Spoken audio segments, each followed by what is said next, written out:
What if I told you that you could make $72,000 a year from music and you don't need a single follower, a single viral moment, or a single song on Spotify to do it?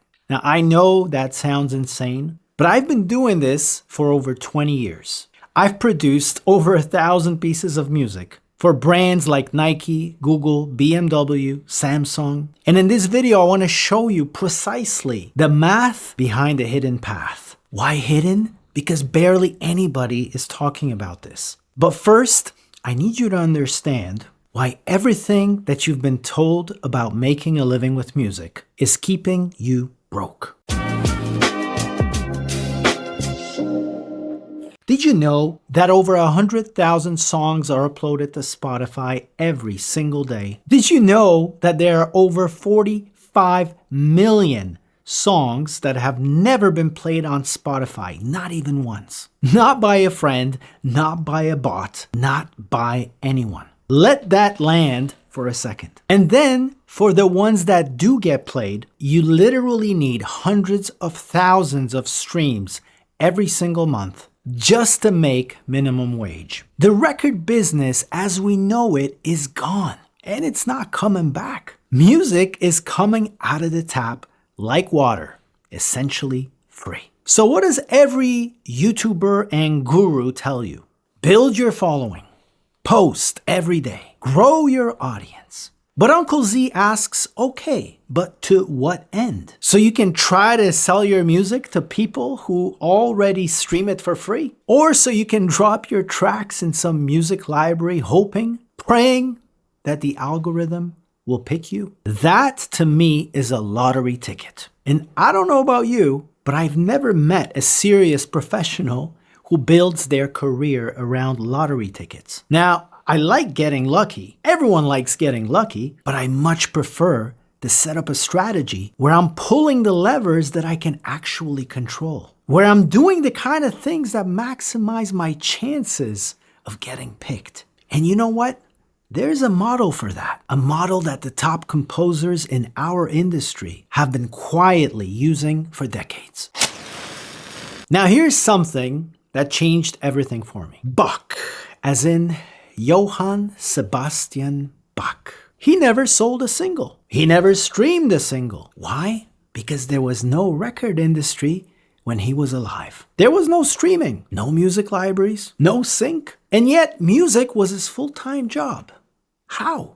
Bach was commissioned. Patrons, kings, churches, wealthy families, they would come to Bach and say, we need music for this or that occasion. We need to look fancy. We need you to help us look fancy. Entertain our audience. Here's what we need and here's what we're willing to pay for. And Bach would create something custom, something bespoke, something that fit the moment. Now, who are today's patrons? I'm pretty sure if Bach was alive today, he would be commissioned by the patrons of today, which are brands. Brands spend over $1 trillion on advertising to get your attention every single year. And that figure is growing every year. Much of that money goes toward creation of content. Commercials, social campaigns, product launches, events, and much of that content needs original music. Here's where most musicians have a huge misconception. Big brands don't buy library tracks that 5 of their competitors are also using. Big brands commission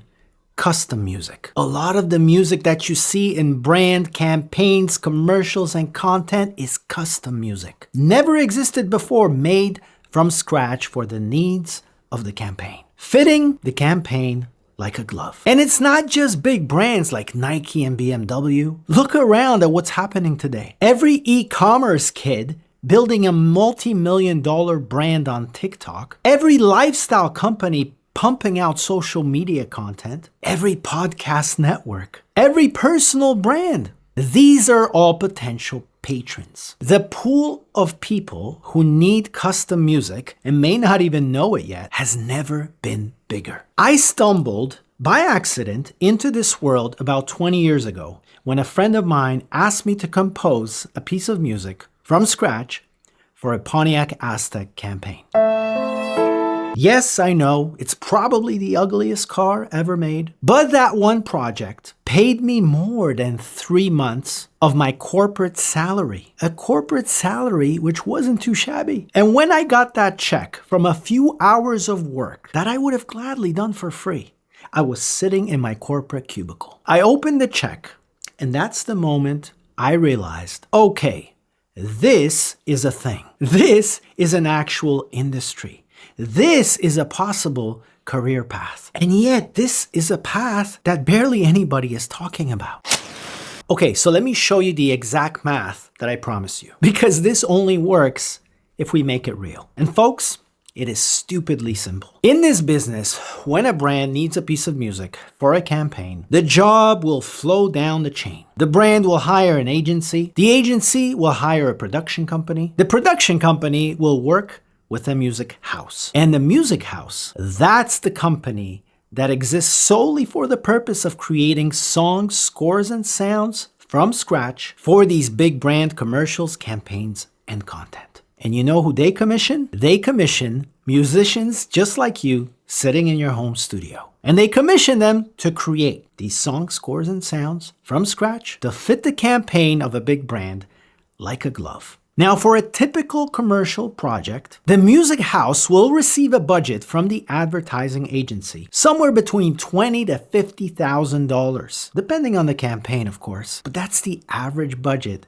for a US television campaign. The freelance composer commissioned by the music house, the person actually writing the music, will get a portion of that budget, somewhere between $3,000 on the lower side to $15,000 and beyond, if their music gets picked for the campaign. But here's what most people don't know. Before you even get a final, you will get paid what's called a demo fee. Every time a music producer like me, whose job it is to commission freelance musicians just like you, every time I send you what's called a brief, which is basically like your instructions. We need a 30-second piece for this and this brand, for this and this campaign. Here's the vibe of the music that we're looking for. You write it, you deliver it to me, and you get paid anywhere between $250 to $500 for this demo.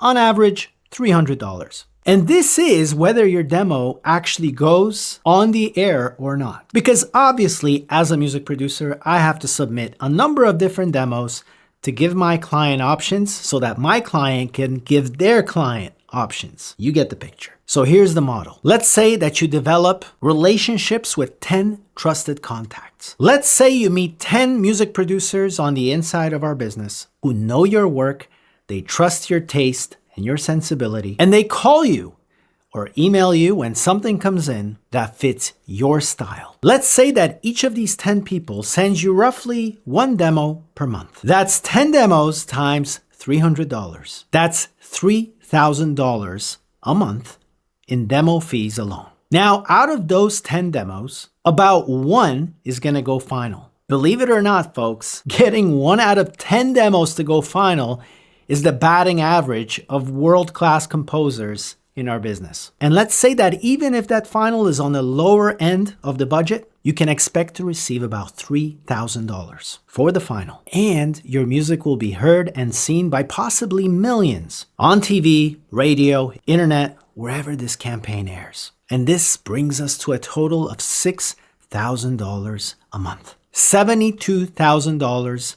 a year. And obviously, if you are good, if you keep showing up and delivering goosebumps reliably, you're not going to stay at 10 demos a month. One person in our industry will refer you to the next person in our industry, and suddenly you're doing 15 demos a month, maybe even 20. 20 demos a month, let's say out of that you get 2 finals a month. Now you're at $12,000 a month, $144,000 a year. No followers, no algorithm, no viral moments, no content treadmill needed, just 10 to 20 people who trust your ears and you delivering goosebumps.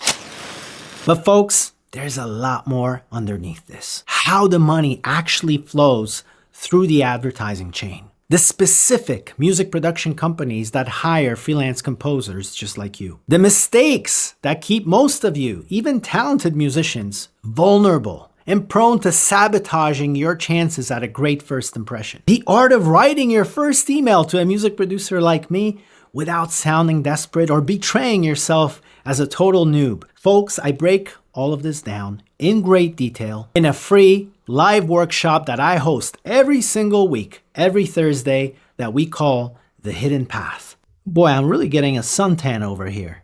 Let me move just a little bit. Folks, this live workshop, The Hidden Path, is a real session.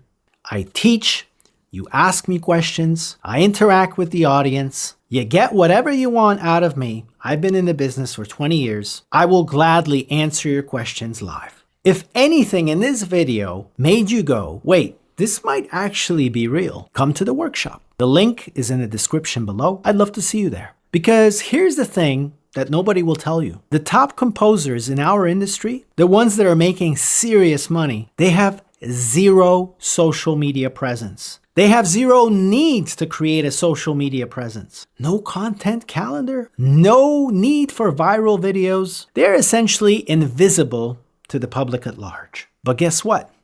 They are very visible to the people in our industry who write their checks. That's the hidden path. And guess what? It's open. If you enjoyed this video, maybe you should watch this one next.